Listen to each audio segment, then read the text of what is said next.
In this lecture, we're going to introduce genetic engineering and go over some of the different types and applications of different tools that are found within the umbrella of genetic engineering.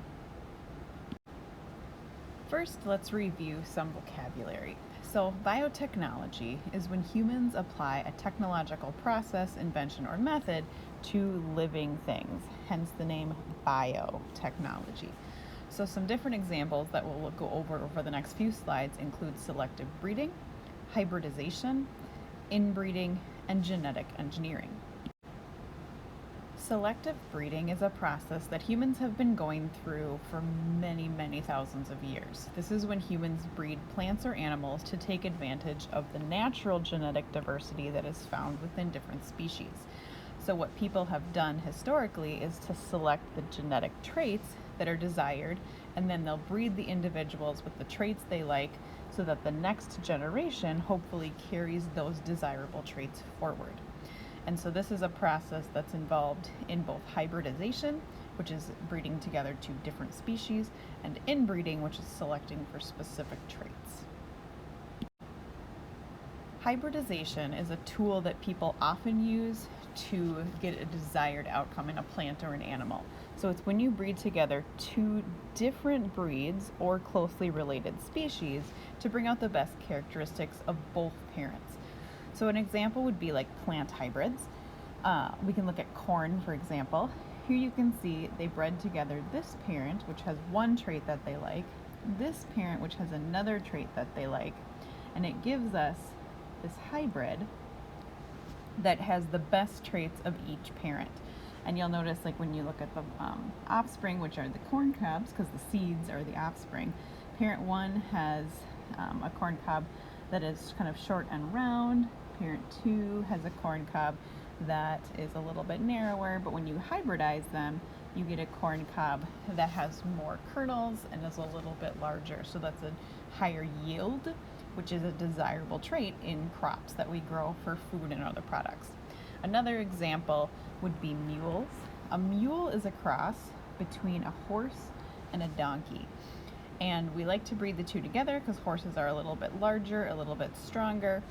Donkeys are very sure-footed, but they're smaller. And so if you breed together a horse and a donkey, you get a product which we call the mule, which is desirable because it can carry a little bit more weight, but it's sure-footed and sturdy like a donkey. Inbreeding occurs when people breed together genetically similar individuals, and this is so that they can maintain a desired trait within a breed or a species. So an example of this that people are all very familiar with are domestic dogs. So there's lots of different dog breeds, right? There's black labs and there's golden retrievers and there's corgis and all these things.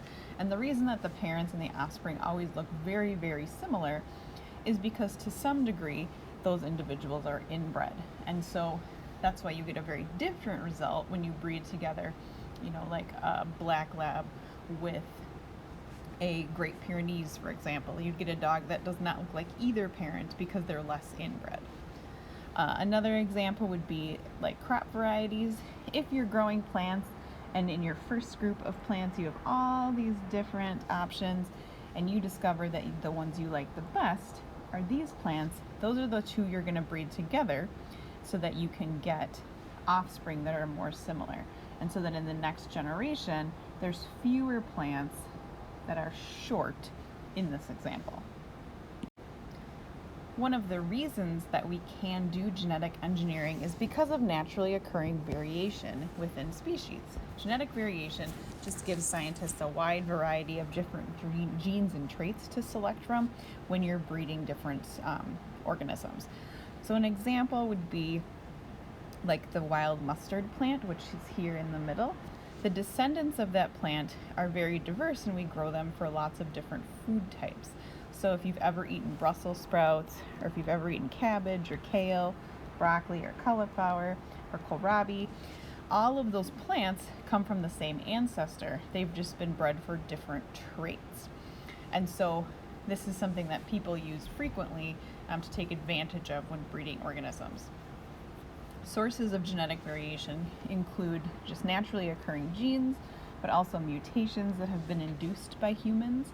And then another way that plants can be manipulated is when you add an extra set of chromosomes. We call those polyploid plants.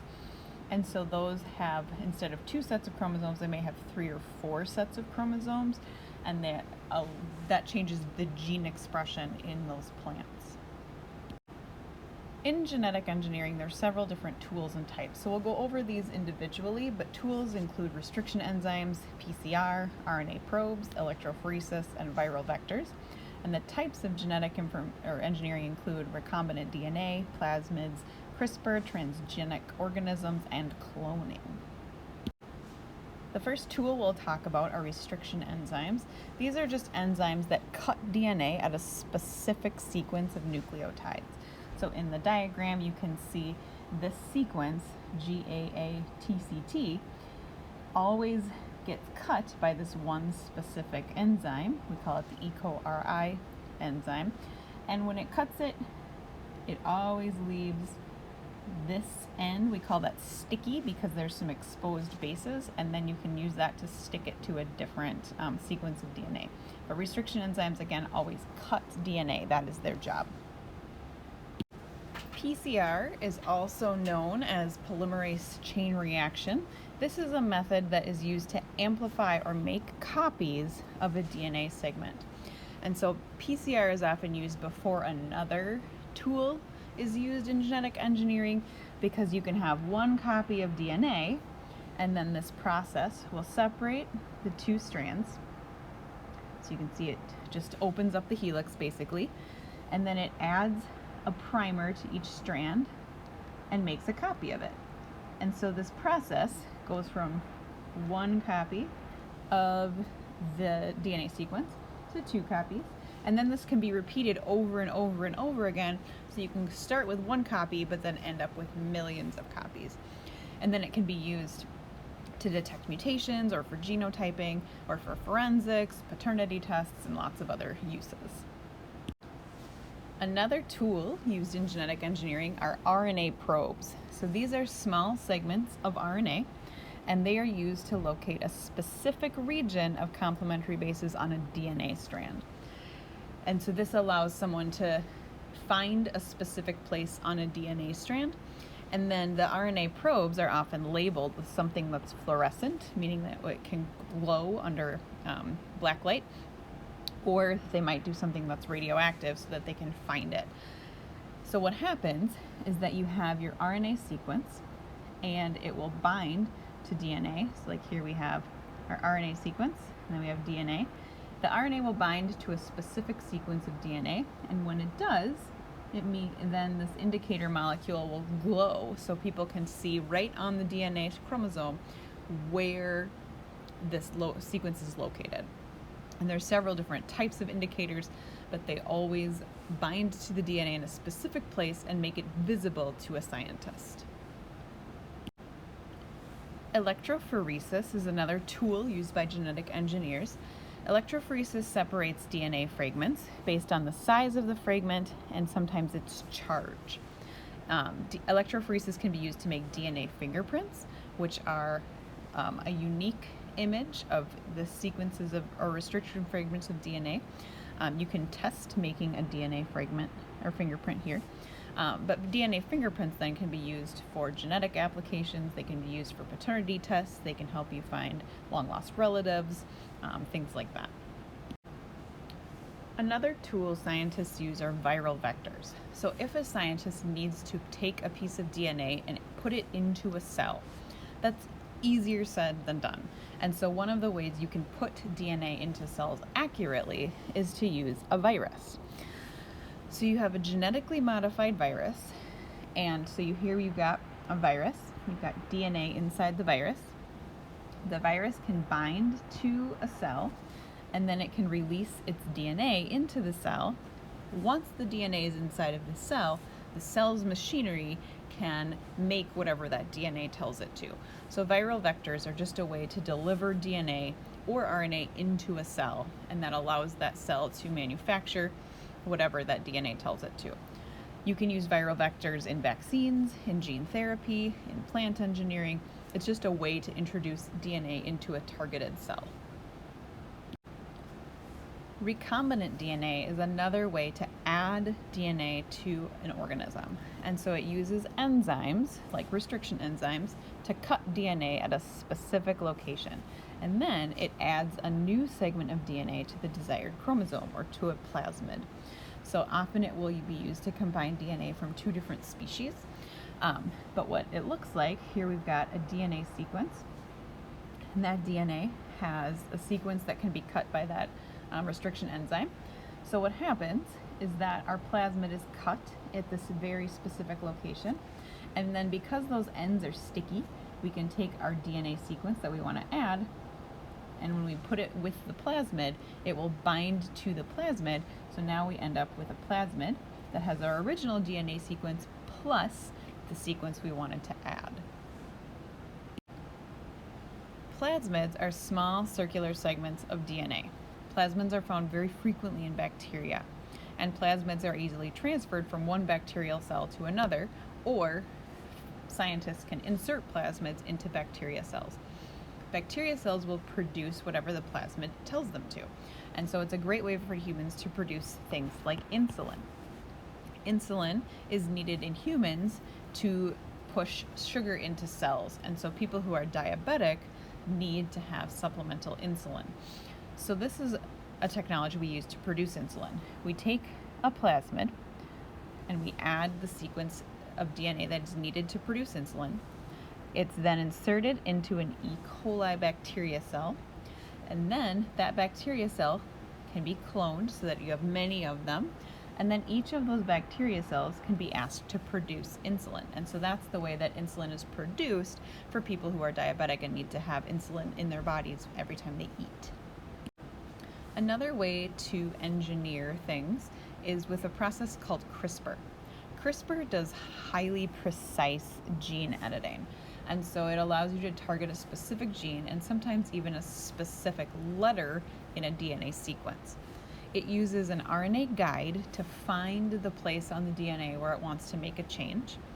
And then you can insert a specific sequence, or you can delete a specific sequence where that RNA guide has told it to make an edit. So this allows us to produce bacteria-resistant crops, for example, or treat genetic disorders.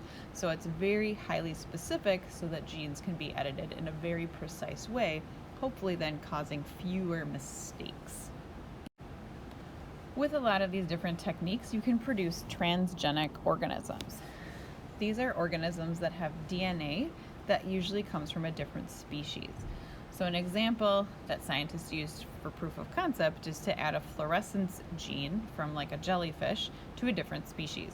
So here we have an axolotl that has a fluorescence gene. So when you look at this animal under black light, it glows because it has a fluorescent gene in its cells. A more practical application would be producing things like pest-resistant crops. So if you have like a corn plant, for example, that keeps getting eaten by a specific insect, you can insert a gene into that plant's cells that produce a chemical that's toxic to a specific insect. So that way when that insect eats that plant, the insect dies. And that prevents the plant from getting too much damage, and it helps the plant be more productive. Another type of genetic engineering is called cloning. This is when you make an exact genetic copy of another organism. So an example of the first clone of a mammal, for example, was a sheep named Dolly. And so there was DNA that was taken from an adult cell from the udder of one sheep, and then it was inserted into the ovum or an egg cell from a different sheep. So you have DNA from one sheep put into the egg cell from a second sheep, and that produced a clone identical to the first sheep. So cloning can be used to preserve endangered species, to regenerate specific cell types like nerve cells, to propagate desirable agricultural products. There's lots of different ways to clone. So like if you eat a banana, you'll notice that bananas all look the same, and that's because banana trees are all clones of each other because we have one specific type of banana we grow for sale at the grocery store. So cloning is a way to make exact genetic copies of other organisms.